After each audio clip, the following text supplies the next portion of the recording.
Welcome back to Real Florida Magazine. Welcome back here today on the beautiful campus of Florida Panhandle Technical College in another of our series of Meet the Candidates. Here today with Mary Carol Murdock, currently running for tax collector in Jackson County, Florida.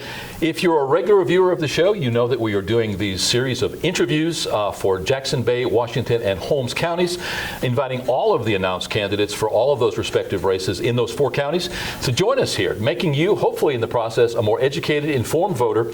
So often we admonish you to register to vote, to become engaged, to become part of that process, to exercise your constitutional right and privilege as a voter, but we so often fall short making you that educated voter. When you get into that ballot box, we want you to have a fairly good idea, or at least as much of an idea as you would like to have, of who those people are and to make that informed decision for the right reasons as it pertains to your life and lifestyle. We'll be right back.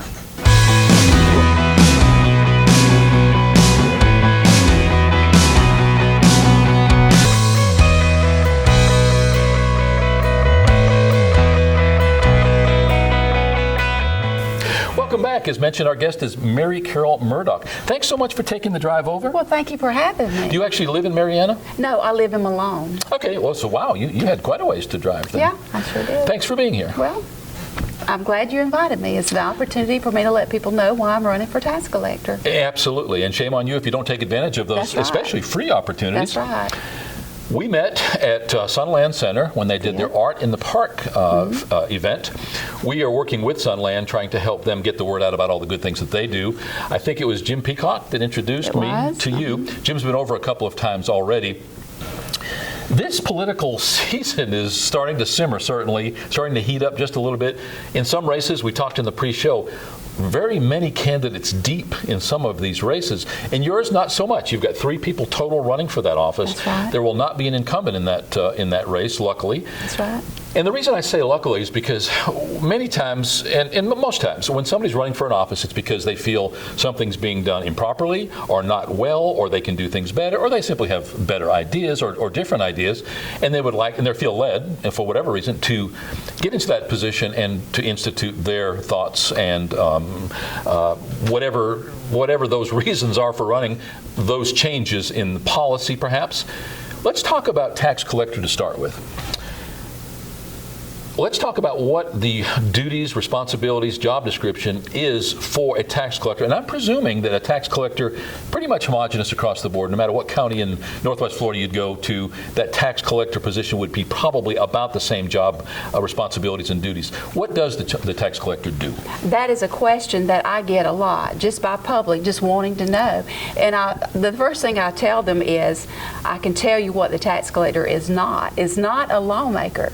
It's the one that keeps you, the hunter, the fisherman, the truck driver, and just the driver within the laws of the state of Florida through the 3 agencies that we are agencies for, which is the Highway Safety Motor Vehicles, the Florida Fish and Wildlife Conservation Commission, and the Department of Revenue. Gotcha. So we work under those agencies. So if you drive a car, if you hunt or fish, or what was the last one? If you own property, we collect your taxes. Yeah, let's go there first. Okay. Jackson County, not unlike Holmes and Washington County, only about 1/3 of the people pay property tax because they either don't own property or they live in housing which falls beneath the threshold of homestead exemption. I would imagine that causes problems, especially for county commission, clerk of court, people who actually are spending that money. In your case, you are simply the agency collecting those fees set by statute, sometimes state, sometimes county, I would imagine. Is that accurate? We're under the Department of Revenue. They have to approve the tax roll. Okay. So soon to come, in the very near future, and at this time they may already have started doing it, is we are going to, and I say we because I've been there in the office so long, it's just kind of normal to say we, but the tax collector's office is going to be issuing and accepting applications for the renewal of concealed weapon permits. And so that will bring another state agency of the Agriculture and Consumer Services into the picture that they partnership with. And who does that now? That agency. I know that it's just began. Yes, you are now able to go to tax collectors' offices And eventually, they may be doing it at all the collector's office, but right now it's just a few.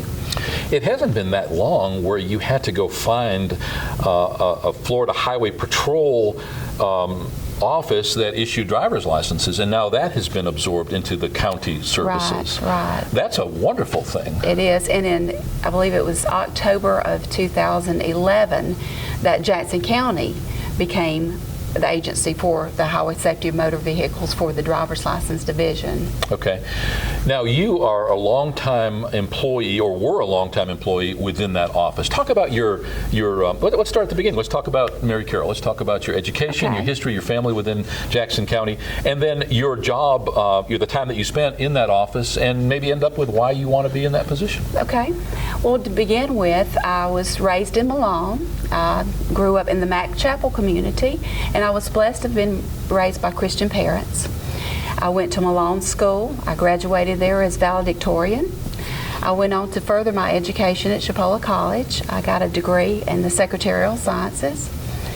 And right after college, I was in the Baptist Campus Ministry Choir. We went on choir tour. And then the following week, I had put my applications in a couple places. One was a lending institution, and the other one was the tax collector's office. So I said, well, I'll either be passing out money or collecting money, one or the other, hopefully. And I was hired by Foster Jennings, my first boss. He was the tax collector in 1978. And so that began my career in the tax collector's office. And at that time, everybody did everything. It wasn't specialty. You know, now everything is kind of specialized, but everybody did fishing license, everybody did tax collecting, and everybody sold tax and titles. Well, later on, a new tax collector came on board, Miss Betty Hatcher. She took me under her wing, showed me how to give service with a smile and how to go that extra mile. You know, sometimes you just need the extra mile. And so under her leadership, we cut a hole in the courthouse wall. We took over where the county commissioners used to meet. And so that became the tax department. And so my new position was the tax department manager. And there I was responsible for the creation of the ad valorem tax roll. Once we got the assessed values from the property appraiser's office that have been approved by the Department of Revenue, and the millage rate from all the taxing authorities, the school board, the hospital, the water management district, all the municipalities, once we got all of that, it was my job to create the tax roll that we collected funds from. And that was back in the day when we almost licked the stamps to put on we didn't. We had a meter, but we manually stuffed those tax bills and stayed late at night to do that. Yes, that's right, pre-computer age. But those were fun times because that was the time when all the employees, they stayed late and supper got brought in, and we got into some of the best conversations about life, you know, with your coworkers. And so that was my duties and responsibilities under Ms. Hatcher's leadership. And then a new tax collector came on board, the incumbent, Sherry Brown, and I was designated as her assistant tax collector. And under her leadership, I was designated as a certified Florida collector's assistant, which means I took 120 hours of courses from the Department of Revenue, courses such as duties and responsibilities of tax collectors, license and fees, management, several different courses, and I was just added to my position there as being a certified assistant. And that's about it. I mean, that's where I am now. Jackson County is a very large rural county, roughly 1,000 square miles, roughly 50,000 people. Definitely had a lot of heartburn following the bursting of the bubble. Lots of development up to that point, not unlike Bay, Washington, Jackson, Holmes County. So has its own set of challenges. Not a huge tourism base, No. again, like Holmes and Washington County, where you're very similar to Bay County in a lot of ways, more similar to the northern part of Bay County as far as agriculture, as far as lifestyle and the people that are there, versus the coastal regions that enjoy those high bed taxes and commensurately better budgets when it comes to running the county. So you definitely have a set of parameters under which you work. Again, 1,000 square miles, a very large county, 50,000 people, not that many people for that size county. What are the biggest challenges, and being that you have been in that office for as many years as you were, what are some of the challenges of that office of tax collector? Well, the biggest challenge, I would say, is checks and balances. We have 2 branch offices, one on the east end of the county in Sneads and one on the west end, Graceville. And there is not one single common bank that all 3 towns have in common. So we have about 12 different accounts that these monies go into. And we have to make sure that everything balances to the penny. So that's a challenge there. Yeah.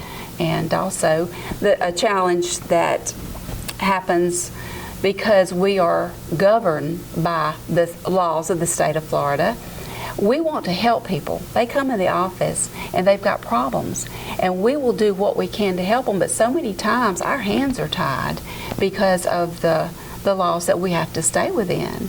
And so that's a challenge too. We'll go the extra mile. We may call the insurance company, we may call the bank or the lending institution just to go that extra mile to try to help the people. But so many times, we have to say, I'm sorry, but there's always a nice way to say that instead of sorry. Yeah, one of the candidates here locally for clerk of court said something along the lines of, when we see somebody for good reasons, they're probably having one of the worst days of their life. And we see somebody for bad reasons, we see them in the best light possible. When somebody's being charged with a felony, they're putting on their best show. And when they're getting a divorce, no matter how good a person, you see them on one of their worst days. Yeah.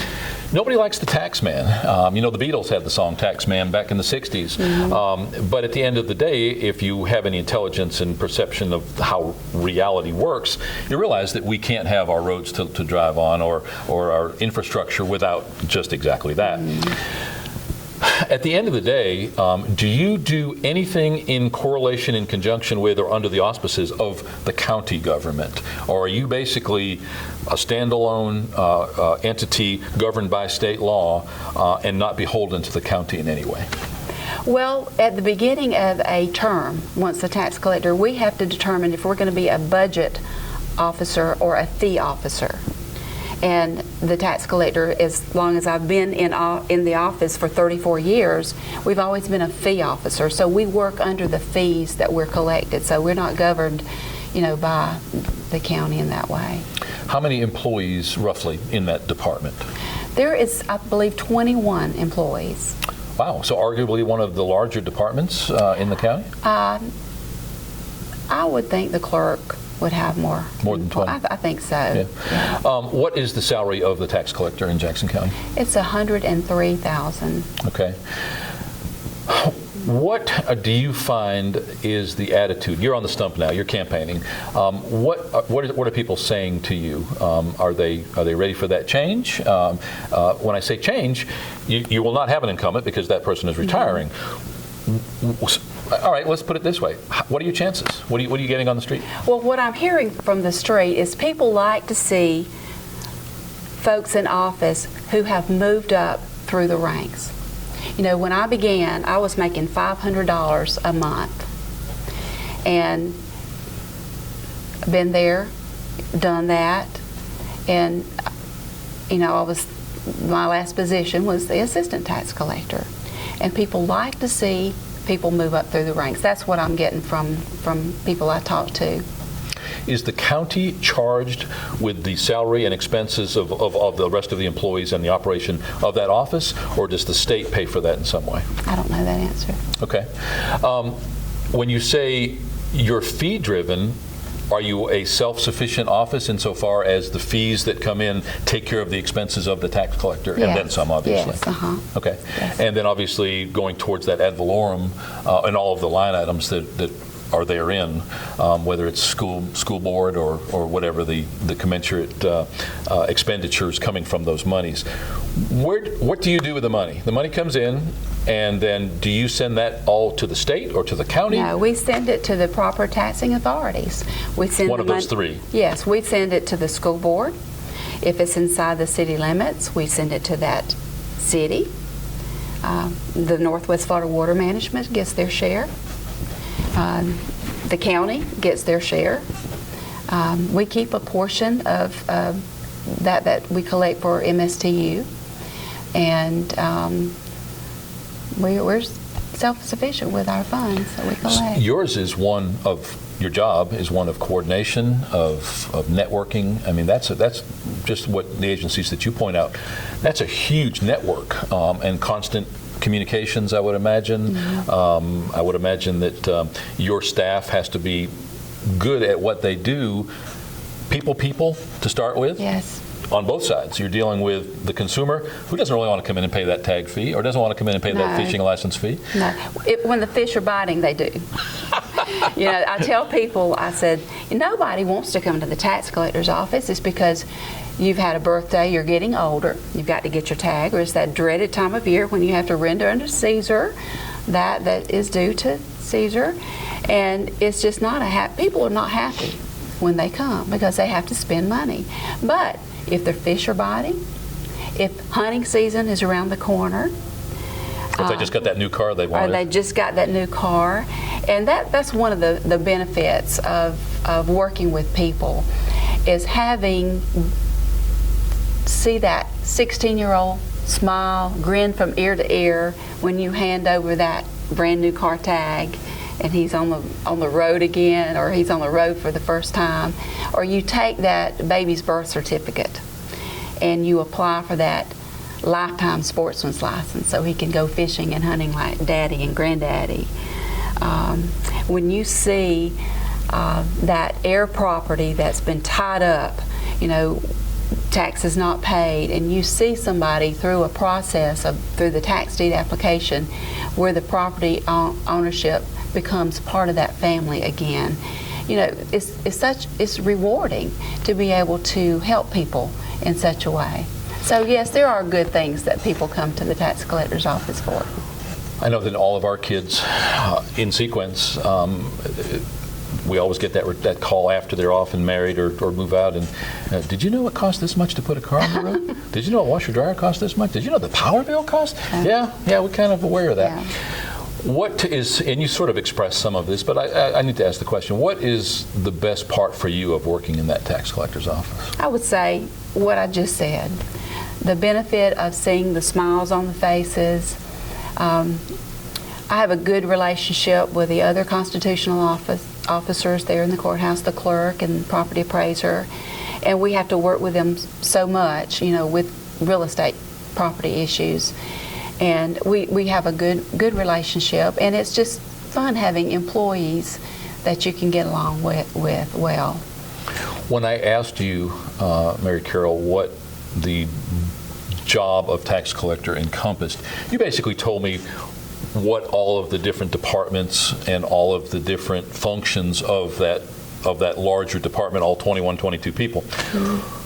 But what I'm interested in is, what does that tax collector, because you're the tax collector, you don't have 21 tax collectors in there, you've got one tax collector and a staff. What is your job? What is your function?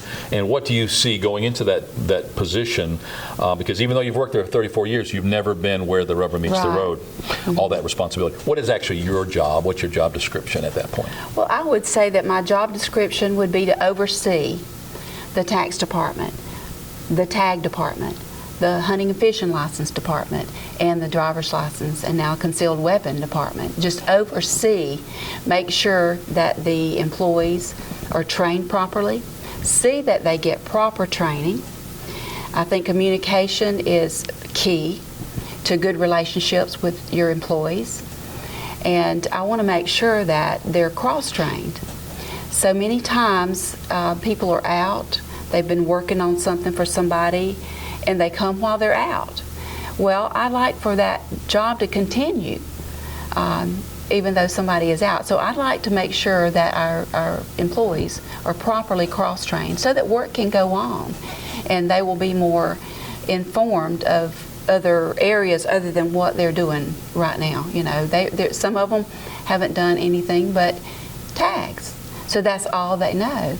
Well, especially when somebody's out in our branch offices, they do everything in the branch offices. There's only 2 employees in each branch office, so it takes someone away from our office to go there, and they may not know how to do everything.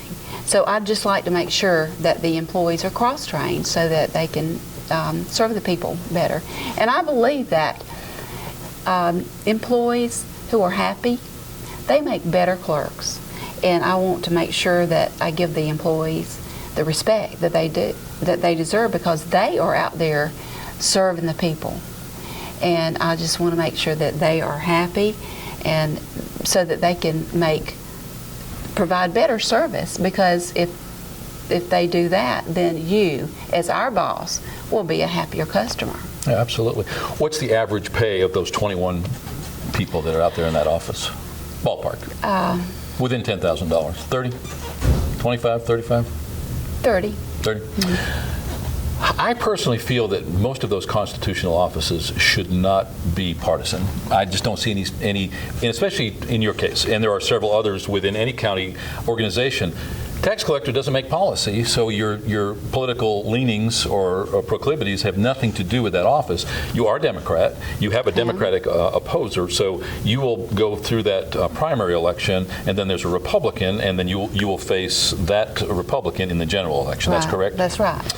So it just seems to me that whether it's sheriff or superintendent of schools, tax collector, clerk of court, it doesn't make sense, especially when you're not setting policy. But that's me personally. What are your thoughts on that? I agree totally on the nonpartisan. Is that something that could be changed within the county at the county's? I'm not sure what level that would have to go through, but it would probably have to be the state to make those decisions. Because it's really no feather in the cap of the Republican or Democrat Party for that person in that tax collector seat to be one or the other. Yeah, we're not going to treat a Democrat any different than we treat Exactly. Republicans or anybody. Yeah, that's just a sideline. It's interesting. I know probably why it started that way. Just like in some of these local cities, we've got a 1-year term for mayor. Well, at some point in time, there was a fist fight, and they didn't want to have to live with a mayor for any longer than they had to. That's right. Yours is a 4-year term? It is. Okay, and so you'd probably be good for the next 3 or 4 cycles were you to get that office. Is there a mandatory age of retirement in Jackson County or the state? There is no mandatory age. Okay, and obviously no term limits. So no term limits. And it seems to me in most cases, especially tax collector, and there's a few other things that come to mind, maybe clerk of court in some county, that once you get into that position, you typically, just like a judge, you're there, for as long as you want to be, unless you really mess up. And that's a possibility too, obviously. Yeah. But those are those things you hope that in a perfect world, that if you're recognized as being the most qualified for that position, it should make sense that you stay there, again, at the whim of the people, though, every 4 years. Is there anything else that you'd like to add that maybe I haven't asked that you would like to express? Well, I feel that the experience that I have, the hands-on experience, would be an asset to the county. I feel that it would be an asset. Just as we do with all candidates, I'm going to give you the opportunity to look right into the camera lens right there and speak to those 50,000 some residents. How many registered voters do you have in Jackson County? We have about 15,000 Democrats and 9,000 Republicans. Okay.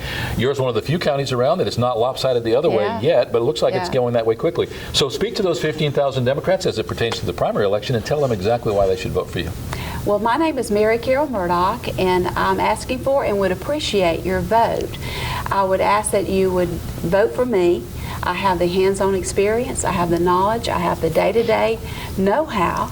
I've worked myself up through the ranks, and I feel this is a calling. And I just pray that you would place me in this honorable position of trust on August 30th. Well said. Thank you so much for taking the time. Thank you. As I think I expressed to you in the pre-show, we're going to give all of the candidates another opportunity sometime prior to the primary. So we'll let you know, and if you should decide to take advantage of that, we look forward to seeing you again. And again, I appreciate you driving, especially all the way from Malone. Okay. And thanks for being our guest today. Well, thank you for having me. Our guest today has been Mary Carol Murdock, currently running for tax collector in Jackson County, Florida. Another in our series of Meet the Candidates, your opportunity to become better educated and informed, in this case virtually having the opportunity to meet Mary Carol, and as she expresses in her own words, why she should be the next tax collector in Jackson County, Florida. We'll be right back.